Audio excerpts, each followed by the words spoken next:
세상에 어제 서울 도심에서 아주 경악스럽고 충격적인 사건이 벌어졌습니다. 하재근 평론가님 세상에. 어제 오전에 서울 강동구 한복판에서 살려달라는 다급한 외침이 울려 퍼졌습니다. 그곳에는 목을 부여잡은 채 피를 흘리면서 도움을 요청하는 여성이 있었는데요. 세상에. 당시 무슨 일이 있었는지 영상으로 보시겠습니다. 네네. 누군가를 찾는 듯 어디론가 향하는 남성의 모습이 보입니다. 네. 잠시 뒤에 한 여성이 목을 부여잡으면서 나타납니다. 어머머머. 그런데 그때 아까 보였던 그 남성이 건물에서 뛰쳐나와서 그 여성한테 달려듭니다. 그걸 본 시민들이 재빨리 남성을 제압했고 출동한 경찰이 현장에서 그를 체포했습니다. 세상에 지금 영상만 봐도 지금 긴박하잖아요. 대체 어떤 일이 일어난 건지 당시 상황을 목격하신 분 얘기 좀 들어보시고 이어가 보도록 하겠습니다. 제가 여기서 애들 뭐 이제 물 쥐고 있다가 저기에 발을 동동 굴리고 있는 아줌마를 본 거예요. 근데 일반적인 비명 소리가 아닌 거지. 여기서 봐도 이렇게 피가 흘리고 있는 게. 세상에 최진영 변호사님 목 부위면 급소의 급소 부위입니다. 세상에 지금 목 부위를 부여잡고 피를 흘리고 있던 저 여성 지금 괜찮은 거예요? 정말 제 입으로 차마 말씀드리기가 어려울 만큼 저도 가슴이 답답한데요. 안타깝게도 여성 한 분은 사망했다고 합니다. 세상에. 그리고 나머지 여성 한 분과 70대 남성 같은 경우에도 중상을 입고 지금 치료 중이다라고 얘기를 하는 것 같은데요. 저 상황은 그 강동구에 있는 한 재개발 관련되는 조합에서 일어난 일이다라고 하고요. 실제 여성 2명이 그 재개발 조합에서 일하시던 직원이라는 얘기, 그리고 어머나. 또 70대 그 남성은 임시 조합원이었다라는 언론 보도가 있는 것 같습니다. 당연 조합이 아니고 임시 조합원이다라는 것은 뭔가 조합 내에 법률적인 분쟁이 있었다라는 것을 힌트를 주는 것 같은데 뭐라고 저도 아직까지 단정할 수는 없습니다만 재개발 조합 내에 여러 가지 어떤 이권 사이에서 어떤 본인이 불리한 어떤 결정을 받았다라는 사람이 이와 같은 일을 저지르는 것이 아닌가 싶은데요. 그 동기가 무엇인지 좀 반드시 밝혀야 될 것 같습니다. 아니 저 60대 나성 아니 세상에 이런 환한 시간에 흉기를 휘둔다는 게 사람이 할 짓이요. 근데 저 몹쓸 남성 저 범행 이유가 뭔가요 대체? 일단 저 지금 살인을 저지른 저 인간 같은 경우는 전직 조합장이었어요. 조합에 전직 조합장이었는데 해임이 됐습니다. 그 해임 과정에서 갈등이 있었던 거예요. 그러니까 해임을 당하는 과정을 두고서 조합원들과 갈등이 있었고 지난 7월에는요 피해자인 부상자 여성 직원을 강제 추행한 혐의로 기소가 돼서 재판을 앞두고 있는 상황이었어요. 사람이에요 진짜? 그래서 해임 과정에서 뭐 업무의 문제도 있었지만 이 여성에 대한 추행도 하나의 요인이 된 것 같아요. 그것 때문에 이제 뭐 아마 그것 때문에 화가 나 있는 것 같아요. 제가 볼 때는 네. 이와 관련해서 최근까지 합의를 시도했던 정황이 드러나고 있는 상황이다라고 말하고 있습니다. 아니 그럼 얘기 들어보니까 순전히 보세요. 자기가 해임된 것도 보통 일을 잘하면 상식적으로 생각해 보세요. 일을 잘하면 손정희 변호사님 왜 해임이 되겠어요? 조합장으로 있다가 그리고 그 조합원 여성분을 진짜 더러운 그 범죄 강제 추행 혐의로 지금 재판 앞두고 혹시 이거 보복 앙심 그런 범죄 뭐예요 이게 지금? 네, 보복 감정으로 범행했을 가능성 충분히 있습니다. 우리 특가법에는 보복 목적으로 고소인이나 피해자나 민원인을 찾아가서 이렇게 해를 끼치는 경우에는 더 가중처벌하게 되어 있는데요. 실제로 이 강제추행의 피해자에 대한 공격이기 때문에 보복 목적으로 이 범죄 그 적용도 보복 살인으로 적용할 가능성이 매우 높은 사건이고요. 체포는 살인 미수죄로 체포가 됐지만 제명은 살인죄로 이제 변경될 가능성이 있고. 그러니까 한 분 숨졌잖아요 세상에. 그렇습니다. 범죄의 중대성이 인정이 되고 피해자도 많은 사건일 뿐만 아니라 범죄의 재질도 매우 좋지 않은 사건이고요. 일단 구속영장 신청을 예정하고 있는 상황입니다. 세상에 저게 사람이에요? 저게 사람이 할 짓입니까? 세상에 흉기로 세 명한테 흉기 들렀고 그중에 한 분이 세상에 안타깝게 다 세 분 다 병원으로 옮겨졌지만 그중에 한 분이 안타깝게 숨을 거두고 말았는데 아니 근데 이담 아나운서 지금 저 상황 보세요. 지금 저 상황 흉기를 들고 무차별 공격 휘두르는 저 사람한테 다가가기 쉽지 않았을 텐데 저 순간에 제압했던 시민분이 계셨다면서요. 그러니까요. 아까 영상에서도 살짝 보였지만요. 50대 남성과 30대 남성 두 분이 정말 그냥 바로 도와줬습니다. 세상에. 피를 흘리면서 달려가는 피해자를 봤을 때 사실 좀 움찔할 법도 한데요. 지금 보시는 것처럼 어머나. 피해자를 발견한 50대 남성 같은 경우는요. 출근 중이었다고 합니다. 어머머머. 그 양복 차림으로 차에서 바로 내려서 아, 이분이군요. 집에 양복 입으신 분 아래 네, 부분 맞습니다. 피해자에게 달려드는 60대 남성을 넘어뜨린 뒤에요. 가슴을 무릎으로 누르고 양팔을 제압했다고 하고요. 인근 주민인 이 30대 남성 역시 이 50대 남성을 도와서 흉기를 멀리 치워버리고요. 60대 남성의 다리를 붙잡았다고 합니다. 그러니까 60대 남성 가해자는요. 이제 힘이 풀린다, 다 끝났다 라면서 놓아달라라고 이야기를 했다고 합니다. 저 어처구니 없네. 하지만 놓아주지 않았습니다. 당연히 안 놓죠. 네. 이 50대 남성은요. 경찰이 와야 끝나는 것이다 라면서 끝까지 놔주지 않았다고 하고요. 어허. 그 이후에 이제 어떤 분이냐라고 이제 여쭤보니까 저는 그냥 회사원입니다. 지나가다가 살려달라는 사람을 도왔을 뿐이다 라면서 이름과 또 얼굴 공개를 거부했다고 하는데요. 일단 경찰은 이 두 분에게 표창을 수여할 예정이라고 합니다. 세상에 안타깝게도 물론 이 흉기 피습을 된 세 분 중에 한 분은 안타깝게 사망했습니다만 저 용감한 시민분 두 분이 안 계셨다면 더 큰 인명피해가 났을 수, 그런 참사가 났을 수도 있어요. 정말 두 분의 그 용기에 저희가 감사의 박수 보내드리고 저 몹쓸 인간, 저 악마 같은 인간은요 반드시 법의 심판대에 세워서 이 법이 내릴 수 있는 최고 중형 내려주시기를 눈 부릅뜨고 지켜보도록 하겠습니다.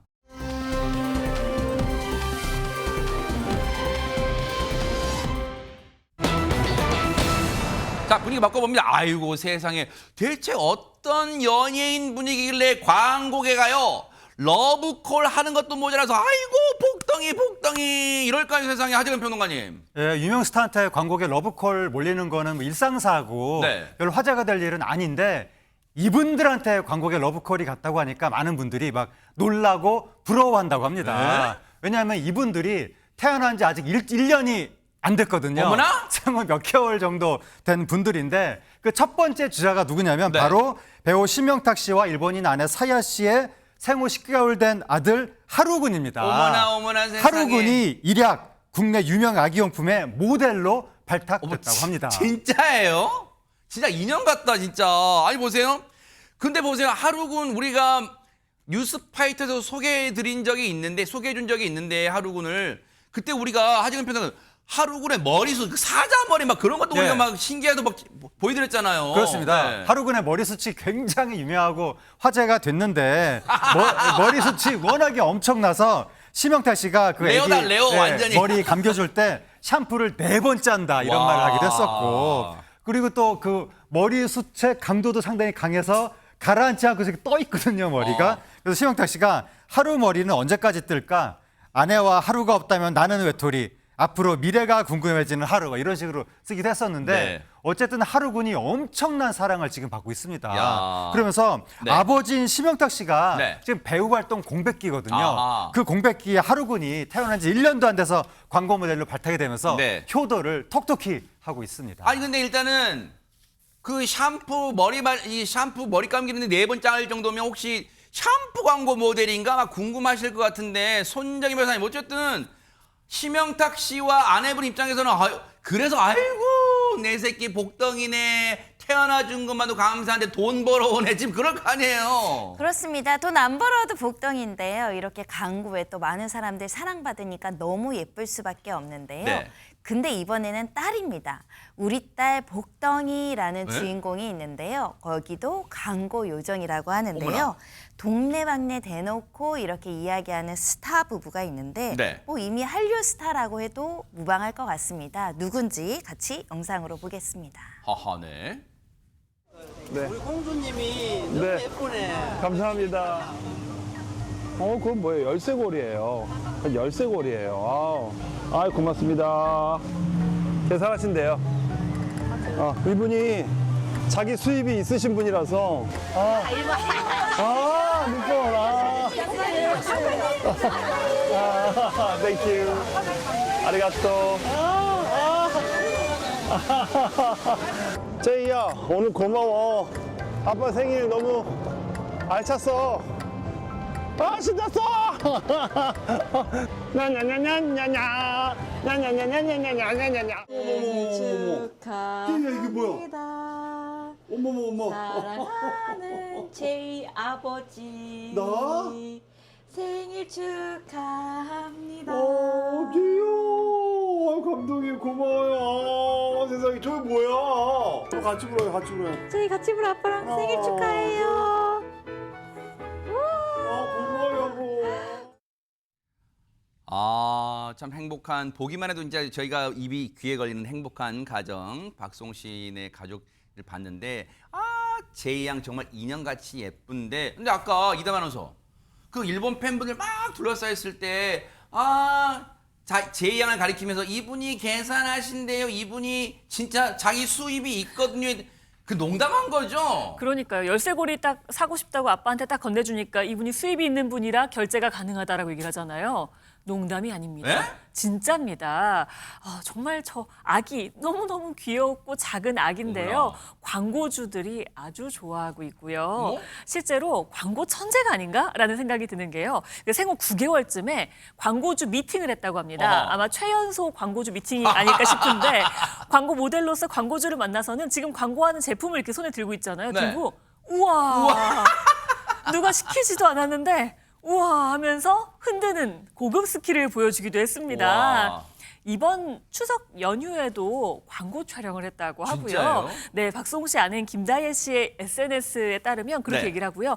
제이와 올해 촬영한 광고 수가 15개다. 와, 엄청나죠? 엄청나죠? 그냥 스타 부럽지 않습니다. 광고 요정이 맞다, 복덩이다라고 하기도 했습니다. 아니 태어난 지 한 1년 만에 지금 최모 교수님 네. 광고 15개? 이거 뭐 대박 사건이네요, 진짜.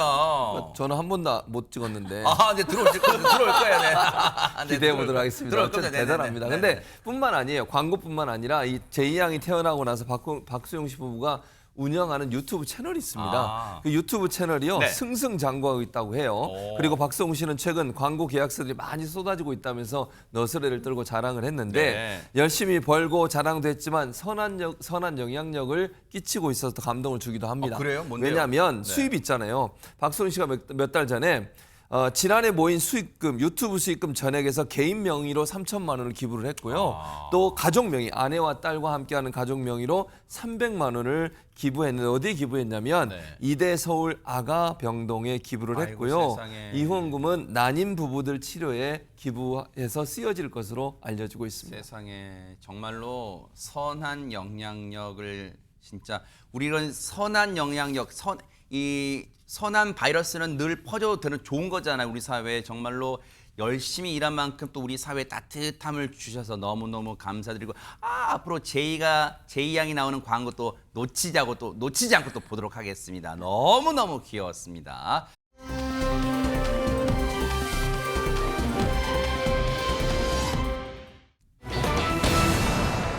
아니 이게 무슨 말이에요? 아버지 빚을 갚다가 하재근 평론가님 그거잖아요. 아버지 빚을 갚기 위해서 열심히 일한다고. 그래 자네 승진이야 실장이 돼 뭐 그런 거 아니에요? 이게 저 어느 배우 얘기인데 이 배우가 드라마 속에서 정장 차림이 아닌 모습을 거의 본 적이 없습니다. 항상 정장 차림으로 나왔던 배우인데 왠지 실장님이라고 불러야 될 것 같은 그 배우 네. 누구냐면 네. 박정철 씨입니다. 박정철 씨가 1997년에 대학교 2학년 때 이분 공채 탤런트로 데뷔를 했거든요. 아하. 그 이후에 다수 드라마에서 재벌 또는 실장님 역할을 계속한 거예요. 실장님으로만 6번 나왔다고 합니다. 아하. 계속해서 어떻게 보면 비슷한 역할을 그래도 맡았다고 할 수가 같기도 있을 하네, 텐데. 이제 근데 박정철 씨가 최근에 뭐라 그랬냐면 새로운 도전을 못했던 게 이유가 있었다. 어허. 무언가에 떠밀려서 내가 실장님 자리에 앉게 된 것이다라고 이야기했는데 그 속에 아버지의 빚 10억 원이라는 무거운 짐이 얹혀 있었다라고 이야기를 한 겁니다. 세상에 극 중에서는 모두가 부러워하고 또 폼나는 그 대기업의 실장님 자리에 떡하니 앉아있는 폼나는 역할인데 현실은 많이 달랐나 봐요. 무슨 사연이 있었던 걸까요? 들어보시고 이어가 보도록 하겠습니다. 이제 아버지가 이제 선박회사에 이제 중역으로 일을 하시다가 작은 아버지들이 이제 하시는 비즈니스를 작은 비즈니스를 이제 같이 이제 참여해서 하신 거예요. 이제 모든 그런 재력을 다 집어넣고 그냥 몰빵한 거죠. 근데 IMF가 딱 터지면서 신림동에 이제 집, 뭐 저희 건물, 네. 뭐 시골의 이제 뭐 땅 하나하나 이제 처분하는 모습을 보면서 아, 사업이 그냥 힘들어지나 보다 예. 생각을 했어요. 근데 이게 물살을 타다 보니까 진짜 급격하게 가세가 기운다는 거를 그때 어린 나이에 은행권은 정리가 되죠. 네. 뭐 건물, 뭐 집, 뭐 원래 담보가 있으니까. 뭐 다 그런 것들은 다 이제 처분하면 은행권은 어떻게 진짜 어렵지만 정리가 되지만 이제 주변의 지인분들 아버지 어머니 아버지 어머니랑 이제 관계가 이제 깊으신 분들이 다 이제 자기 주머니에서 내어주신 돈들이 있을 거 아니에요. 그게 뭐 제가 뭐 그냥 어렴풋이 듣기는 그냥 10억이 넘는 돈이었던 것 같아요. 그래서 제가 20대는 사실은 지금 기억이 없습니다. 아, 그런 일이 있었군요. 아니, 그렇다면 사실 부모님이 훌륭하게 키워주셨기 때문에 지금 이렇게 가세가 기울었을 때, 금전적 어려움이 있을 때 박정철 씨 아들 된 도리로서 이걸 모른 척하지는 않았을 거 아니에요. 네, 20대의 기억이 없다라는 말은 정말 20대를 즐기지 못하고 하루하루 열심히 빚을 갚느냐고 고생을 했다라는 말인데요. 그리고 특히 이제 촬영이 끝나면 좀 휴식 기간을 갖는 배우들도 많잖아요. 그쵸. 근데 촬영 끝나면 사우나에 가서 쪽잠 자고 다시 촬영 가고 이렇게 15년간 일만 했다라고 합니다. 세상에. 그래도 운이 좋게 사실 이미지가 굉장히 엘리트 같고 깨끗한 이미지를 좀 갖고 있다 반듯하죠, 그죠? 보니까 네. 실장님 역할들을 많이 했다라고 하는데요. 그렇게 이제 그런 정장 입는 모습, 멀끔하고 굉장히 어떻게 보면 엘리트적인 모습이 드라마 속에서 많은 사랑을 받았습니다. 그래서 정장이 입고 많이 나왔는데 이 정장이 오히려 독이 되는 순간으로 돌아온 적도 있다고 합니다. 실제 내가 이 실장님 역할만 아니면 경찰서를 갈 일이 없었을 텐데 라고 한 건데요. 네. 대체 이 정장이 뭐가 문제였을까 싶잖아요. 얘기 먼저 마저 들어보고 가겠습니다. 네네. 그 친구가 이제 원래 이제 테일러를 했어요. 선배분이 내가 투자를 할게. 샵을 한번 해봐. 아, 샵을. 예. 야, 네가 홍보를 좀 도와줘. 그치. 이렇게 된 거예요. 알려진 사람이. 거기는 이제 저희들의 이제 사랑방이 되는 거죠. 저희 이제 지인분도 선뜻 이제 어떤 자기 주머니에서 돈을 꺼내셨겠죠. 20년 이상을 거의 그냥 친형제처럼 지낸 당꿈을 꿔도 모자란 어떤 그런 신혼부부들 있잖아요. 그분들에게 엄청나게 돈을 다 받고. 큰 상처를 준 거예요. 카드를 유용을 해서 2년 동안 부가세가 1년 반 2년 동안 8억인가 9억이에요. 저희 측근들이 가서 그 샵을 쇠사슬을 묶었어요. 더 이상 피해자가 나오면 안 된다. 일단 폐쇄를 시키고 그때부터 이제 뭐 조사 시작되고 피해자들도 심지어 저도 몇 번 만났어요. 왜냐면은 오해가 있을 수 있으니까. 맞아. 당신 같이 공범 아니야? 아니, 이 영화 같은 얘기는 또 뭡니까, 최진영 변호사님? 저도 좀 황당한 일인 것 같은데요. 지금 그 박 배우 같은 경우에는 20년 지기ün, 정말 친형제 같이 지내던 친구한테 도움을 줬는데 도움을 원수로 갚았다. 이런 것 아니겠습니까? 결국 그 지인이 사업을 한다고 하니까 그 선배는 내가 투자할게. 한번 도와봐. 그렇게 하면서 옆에는 너는 배우고 얼굴도 잘 알려졌으니까 홍보도 좀 도와줘. 이런 식으로 해서 역할을 분담해서 도와줬는데 문제는 얼마 전에 터진 것이죠. 이게 보니까 그 카드를 이용해서 2년 동안에 부가세만 8억인데 부가세만 8억이면 얼마입니까? 부가세가 10%니까 1년에 40억, 2년에 80억 가까이 사실상 허위 매출을 올렸다라는 것 아니겠습니까? 지금 그 박정철 배우 말로는 이 사건이 언론 보도까지 나왔다라는 걸 보면은 만만한 사건이 아니었던 것 같습니다. 세상에. 거기다가 본인이 이 그 양복 회사와 관련해서 이렇게 얼굴 마담 같이 홍보도 해줬더니만 네. 피해를 입은 사람들이 당신도 공범 아니야? 라고 해서 실질적으로 경찰에 가서 참고인 조사도 받았고 세상에. 이 피해자들도 만나서 제가 그런 거 아닙니다. 저는 선의로 도와줍니다라고 했는데 그런 점이 입증이 돼가지고 형사 처벌을 받지는 않은 것 같습니다. 왜냐하면 공모하거나 하는 건 아닌 거니까. 네네. 다만 제가 그 변호사로서 걱정되는 것은 명의대여자의 책임이라는 게 있습니다. 네. 그렇기 때문에 이렇게 유명하신 분들은 본인을 명의를 빌려주고 할 때 조심해야 된다는 것도 이번 사건으로서 한번 교훈이 아닐까 생각합니다. 그러니까요.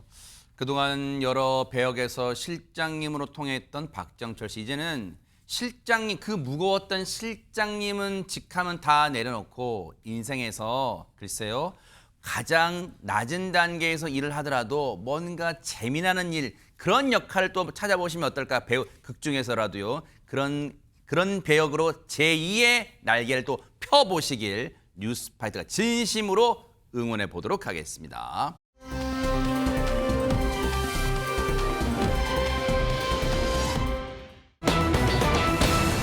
자, 분위기 바꿔봅니다. 어머, 같이 있는데도 외롭다. 이거 영화 같은 드라마 같은 제목은 뭡니까? 이담 아나운서.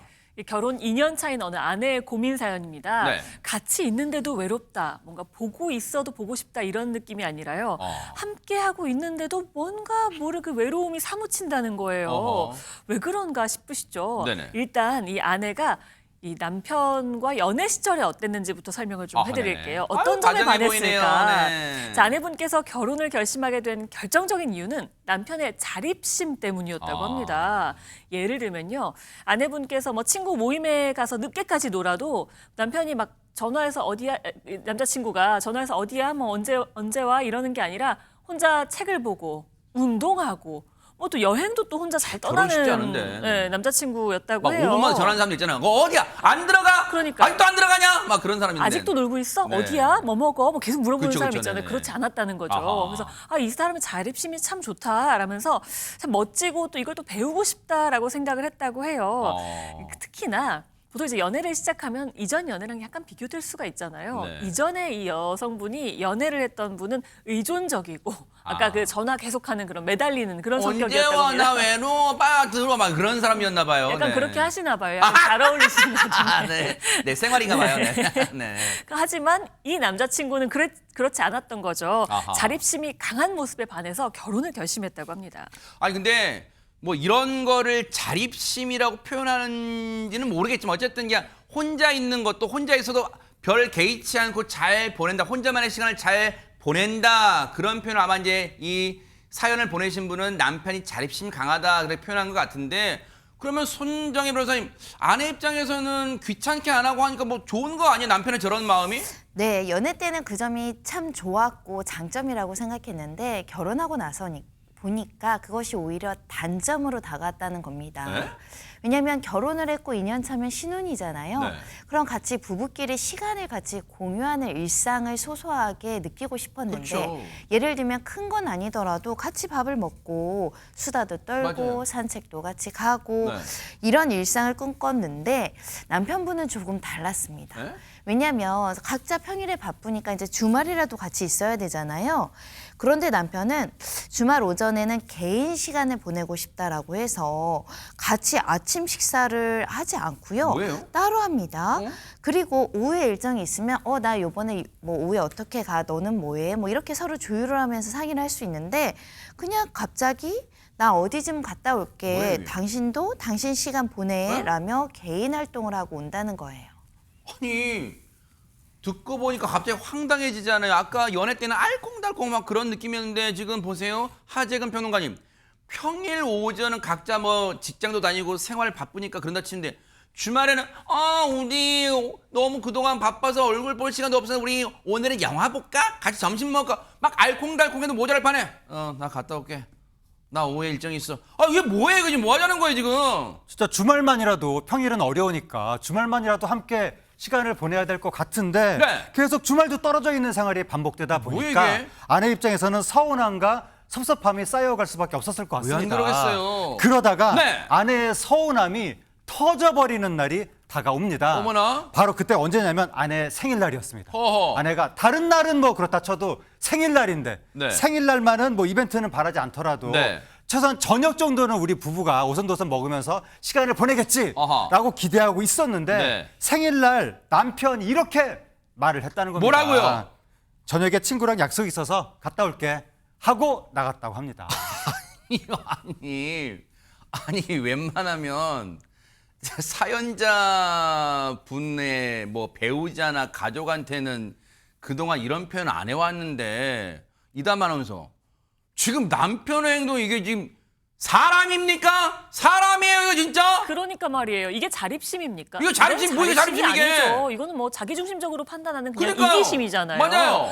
정확한 표현이에요 네, 진짜. 네. 생일에 친구랑 술 마시러 나간다고요? 이거에 서운하지 않을 아내가 어디 있겠어요. 이건 진짜 제정신입니까라는 표현도 나오잖아요 이게 진짜. 그러니까요. 또 아내는 기대를 하고 있었는데 심지어요. 네. 생일날은 저녁을 같이 먹겠지 기대까지 했는데 네. 정말 제가 다 마음이 아프더라고요. 아하. 근데 아내분께서는 너무 서운하다 못해 이런 생각까지 드셨대요. 이럴 거면 내가 왜 결혼을 했을까? 혼자 살아도 될 것 같은데 무엇을 위해서 왜 같이 살고 있는 거지? 라는 생각까지 들었다는 거예요. 아하, 네. 더 큰 문제는요. 네. 계속 서운한 감정이 꼬리에 꼬리를 물고 늘어지다 보니까 아내분께서는 심지어 약간의 우울증까지 생겼다고 해요. 그래서 아유, 병원에서 세상에. 치료를 받는 상황까지 되셨다고 합니다. 아니 근데 지금 아내분이 소파에 앉아 있는 지금 저 모습 보세요. 우리 AI가 참 AI도 세상에 심지어 AI도 저 아내분의 마음을 이해해 줄 정도로 지금 정말 잘 그렸는데 AI가 보세요. 아내분이 심지어 정말 잘 그렸잖아요. 지금 보세요. 혼잣말하고 볼 게 없어가지고 남편하고 대화해야 되는데 지금 휴대폰으로 뭘 보고 있는지 모르겠지만 나 생일인데 나 혼자 뭐 하는 걸까? 지금 나 지금 제대로 살고 있는 거 맞는 걸까? 내가 왜 결혼했지? 아마 그런 생각을 하고 있는 거 아닐까요? 지금 하재근 평론가님 옛날에 그런 노래도 있잖아요. 대화가 필요해 짠짜란짠 뭐 그거 있잖아요. 예, 그렇습니다. 지금 아내가 너무 쓸쓸하고 서운한 상황인 것 같은데 뭐 하는 거야, 지금? 남편하고 뭔가 지금 그 주파수가 안 맞는 것 같습니다. 이럴 때는 바로 말씀하신 것처럼 대화를 통해서 그쵸. 관계 도모를 해야 될 것 같은데 아하. 그래서 이제 아내가 남편한테 진지하게 대화를 시도했습니다. 아하. 아내가 뭐라 그랬냐면 네. 같이 보내는 시간이 있었으면 좋겠다. 이렇게 아내가 얘기를 한 거예요. 또 남편의 반응이 네. 어떻게 했냐면 언제는 자립심이 있어서 좋다더니 결혼 전부터 장점이라더니 왜 이제 와서 딴 말해? 라고 하면서 내가 더 스트레스 받아! 라고 해서 남편이 피해자라고 주장을 했다고 합니다. 세상에 이 말에 솔직히 손정이 말해서 아내분은 아이고 그랬구나 자기 내가 몰랐었는데 내가 미처 그 마음을 헤아리지 못했어. 내가 이제부터는 잘할게. 솔직히 이런 반응을 기대했을 거 아니에요. 네, 아내도 감정을 꾹꾹 참고 부드럽게 개선책을 찾아가자고 이야기한 것 같은데 네. 오히려 남편분이 저렇게 말씀하시니까 더 깊은 고민에 빠져서 이렇게 물으셨습니다. 뭘까요? 저희 부부 이렇게 사는 게 맞나요? 관계가 개선될 수 있을까요? 진지한 고민을 할 수밖에 없는 상황입니다. 왜 안 그러겠어요 지금 아내분은 진짜 표정 보세요. 생일날 결혼 안 했으면 몰라요. 결혼했는데 지금 아마 저거 보니까 양푼에 그냥 다 넣어서 혼자 비빔밥 내가 혼자 생일날에 비빔밥 먹고 이렇게 생겼냐 지금 이러고 있어요. 남편이 없는 것도 아니고. 근데 보세요. 근데 최진봉 교수님 네. 남편이 했던 말 중에 소름 끼치는 말이 있어요. 왜냐면 그랬잖아요. 네. 같이 보낸 시간이 있었으면 좋겠어라는 아내 말에 아니 언제는 나 자립심에서 좋다며 이 곰곰이 떠올려 보니까 결혼 전에 이 당시에는 아내분이 이제 그 연인일 때 밖에서 막 친구들과 시간 보낼 때 겉으로는 운동하고 책 보고 보낸 것처럼 했지만 그때 부글부글 끓었던 게 혹시 쌓였었던 거 아니에요 진짜? 그럴 가능성도 없지 않아 있었을 거라는 생각은 들어요. 그냥 이게 지금. 비아냥거리잖아요. 맞아요. 언제는 자립심이 있어 좋다며 이러잖아요 지금. 그러니까요. 그걸 이제 말 안 하고 착한 척 뭐랄까요? 자기가 정말 좋은 사람인 되게 것처럼 아량이 연기하는 넓은 거죠. 척. 그렇죠. 네. 그렇게 표현하기 위해서 그때는 말을 안 했지만 돌아보면 그 당시에 너무너무 화가 나서 눌러 있었을 가능성은 저는 있다고 봅니다. 그것이 이제 반대로 너 한번 당해봐 이런 식으로 나왔을 저 미간 가능성. 찌푸는 거 보세요. 지금 미간 그러니까요. 찌푸는 막 진짜 네. 저런 현상이 결국은 지금 앵커가 지적한 부분이 있을 수 있다고 봐요 저는. 그래서 그 부분은 아내가 잘 얘기를 해볼 필요가 있어요. 정말로 그 의미가 지금 말하는 뭐 언제는 자립심이 있어 좋다더니 결혼 전부터 장점이라고 하더니 왜 이제 와서 이래? 이 말은 당신이 그때 그렇게 돌아다닐 때 나는 화가 났었어라는 다른 표현일 수 있거든요. 네. 그래서 이런 부분에 대해서 아내가 얘기를 한번 해볼 필요가 있다는 생각을 들어요. 남편한테. 정말로 그때 그것 때문에 화가 난 건지 네. 정말로 그렇다면 이제부터 그거는 그때 당시에 그 상황과 지금은 전혀 다르잖아요. 왜냐하면 결혼하고 나서는 가족이 됐잖아요. 가족은 의무가 생기는 겁니다. 가족이 그냥 가족이 아니에요. 맞아요. 아니 결혼해서 가족이 되면 의무가 생겨요. 예를 들면 자녀가 아버지가 자녀에 있던 부모가 자녀에 대해서 양육하는 의무가 생기고 자녀는 아버지나 어머니가 나이가 들어서 어려워지면 그분을 도울 의무가 생긴다고 저는 봅니다. 부부도 마찬가지예요. 부부간에 서로의 양보하고 서로에게 상처 주지 않을 의무가 생긴다고 저는 봅니다. 네. 자기 마음대로 살 것 같으면 뭐하러 결혼을 합니까? 네. 혼자 살아야지. 네. 결혼했다고 하는 건 상대방에 대해서 내가 의무를 지겠다는 약속인 거예요. 아. 그래서 결혼을 한 건데 그 의무를 완전히 저버리는 행동입니다. 이거는 네. 결혼 아니 뭐 생일날 시간을 같이 보내냐고 나간 것도 문제고 정말 일이 있고 급한 일이 있어 나간 건 모르겠어요. 아하, 네. 그게 아니잖아요. 친구들하고 네. 술 먹으러 나가는 게 말이 됩니까 이게? 네. 두 번째는 아내와 대화하지 않고 아내와 시간을 같이 보내지 않는 것은 가족의 의무를 저버린 행동입니다. 법적으로 처벌은 못하더라도 이거는 분명히 문제가 있는 행동이기 때문에 아내는 일단 아까 말씀하신 그 부분, 남편의 이런 마음이 혹시나 예전에 자기의 어떤 모습에 대한 뭐 반발인지 이것도 네. 확인해 볼 필요가 있는 것 같고, 남편은 남편에게 조언을 해드린다면 그게 아니라면 가족을 위해서 의무를 다하는 그런 자세가 반드시 필요하다는 생각이 듭니다. 특히나 또 최재문 교수님이 슬라이 따님을 두고 계셔가지고 이제 아직 결혼 안 하셨습니다만 따님을 두고 계셔가지고 세상에 더 이제 그런 마음이 더 이제 응축된 것 같아요. 이 사연에. 그런데 최진영 변호사님, 앞서 이제 아내분이 고민이 저희 부부 이렇게 사는 게 맞나요? 관계가 개선될 수 있을까요? 물론 이혼이란 단어는 안 나왔지만 상황이 계속 이렇게 꼬이고 악화되다 보면 결국 이혼이란 단어 등장할 수밖에 없을 거 아니에요. 혹시 이런 상황 이혼 사유 될 수 있나요? 최 교수님 말씀하신 것을 한 줄로 줄이면 악의의 유기. 그게 뭐예요? 민법의 840조에는 이혼을 할 수 있는 사유를 하나하나 쓰고 있습니다. 예컨대 배우자의 부정행위, 어떻게 보면은 배우자의 직계 존속의 부당한 행위, 뭐 이런 것들이 있는데 그 중에 악의의 유기란 게 있습니다. 결혼을 하면은 세 가지 의무가 생기죠. 부양, 동거, 협조 의무. 네. 같이 살고 어려울 때 그 월급 벌어서 하고 같이 주말 지내고 이렇게 할 의무가 있는 것인데 참 요즘 그렇게 강 큰 남편이 있나 싶은데요. 생일날 같이 지내고 하는 것은 기본적인 가족의 상식적인 의무 아니겠습니까? 그런데 나 친구 보러 갈래? 친구 보러 갈래는 것은 독립적인 것이 아니잖아요. 독립은 혼자 가가지고 책 보러 갈래, 혼자 어떤 마운틴 클라임 갈래 이렇게 되는 것이지 네. 이거는 누군가를 다른 사람을 만나는 것은 사실상 부인을 고의적으로 내버려 두는 정당한 이유 없이 도움을 주거나 협조하는 것을 거부하는 그런 상태인 것이고 그와 같은 상황이 계속 지속적으로 이루어진다라고 하면은 이것이 바로 민법 840조 2호에 정한 배우자에 대한 악의의 유기가 되어서 이혼 사유가 될 가능성이 상당히 높은데요. 네. 저는 이혼하기보다는 먼저 부부 상담 받으실 그러니까요. 것을 좀 권유드립니다. 그런 생각이 들어요. 일단 대화는 필요해요. 그런데 아내분부터 그런 생각이 들어요. 아내분부터 자기 고백을 해보세요. 자기도 예전에 내가 연애 때부터 밖에서 혼자 있을 때 나한테 시간을 줄 때 나는 그냥 그게 마냥 자기가 아량이 넓은 줄로만 생각했는데 그때 자기가 외로웠겠구나. 내가 이제 그런 생각이 들어. 그때 내가 미안해. 이런 사과와 고백부터 해본다면 대화가 의외로 쉽게 풀리지 않을까 그런 생각도 해봅니다. 기대를 해볼게요.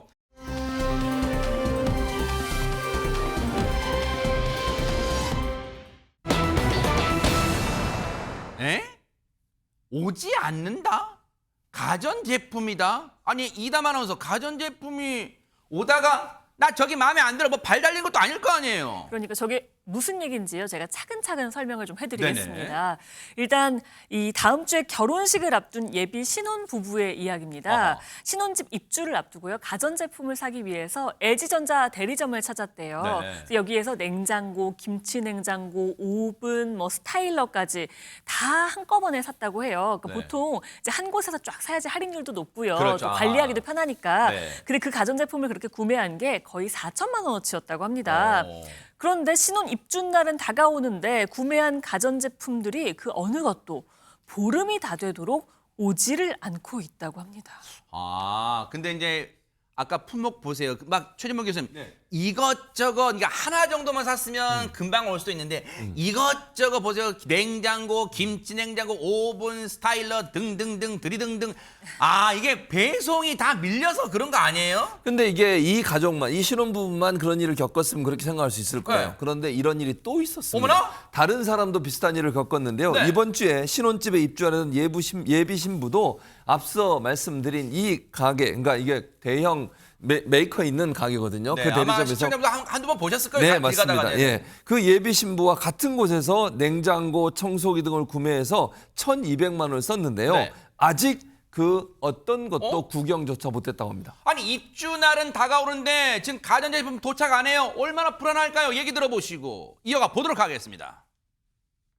당장 살아야 되는데 가전이 없으면은 입주를 한다고 해도 어떻게 생활이 전혀 안 될 것 같아서 일단 입주도 좀 일단은 미룰 예정이라서. 현금 이체로 하면 할인이 된다고 그 지점장 분께서 얘기를 하셨고, 근데 그렇게 하려면 직원 할인이 들어가야 돼서 자기 개인 계좌로 이체를 요구하셨어요. 솔직히 이름을 보고 간 거고, 저도 LG 베스트샵이라는 정식 매장으로 그래서 간 거죠. 여러분 길 가시다가 LG 베스트샵 그 전자제품 다 가전제품 파는데 아실 거예요. 지금 거기에서 지금 이런 일 황당한 일 겪었다는 거예요. 하재근 평론 이게 대체 무슨 일이에요? 지금 날벼락이에요 이게 진짜. 대기업 대리점 지점장이면 철석같이 손님들이 믿었을 텐데 그 지점장이 바로 제품을 할인해 주겠다라고 하면서 결제를 자기 개인 계좌로 하도록 유도를 했다는 겁니다. 그러면서 추가로 포인트도 주겠다라고 하면서 네. 추가 결제를 유도해서 그것도 또 자기가 챙겼다는 의혹이 지금 제기가 된 겁니다. 어머나 세상에. 아니 근데 손정혜 변호사님 그러면 이 상황 지금 피해자가 한두 명이 아닌 것 같잖아요. 그러면 LG전자가 지금도 모르고 있을까요? 이 상황을 지금? 그렇진 않습니다. 이미 고소장도 경찰에 접수되어 있고요. LG전자 측에서도 피해 규모를 정확하게 확인해서 고객 피해를 최소화할 조치를 강구하고 있다고 하고요. 결국 직원이 가실이나 이런 것들은 또 LG전자가 일정 부분 책임져야 될 부분이 있기 때문에 다방면의 피해 보호 조치를 지금 강구 중인 것으로 보입니다. 지점장이라는 사람이 사실 뭐 해외로 도주한 게 아니라면 지금 소재 파악은 다 될 거니까 지금이라도 아유 진짜 어리석잖아요. 이런 엄청난 일을 꾸미고도 발각되지 않을까라고 꼬리가 밟히지 않을까라고 생각했어요. 정말 어리석어요. 그 어리석음은 이제 죄값으로 달게 받기를 눈 부릅뜨고 지켜보도록 하겠습니다. 너무너무 악질이었어요.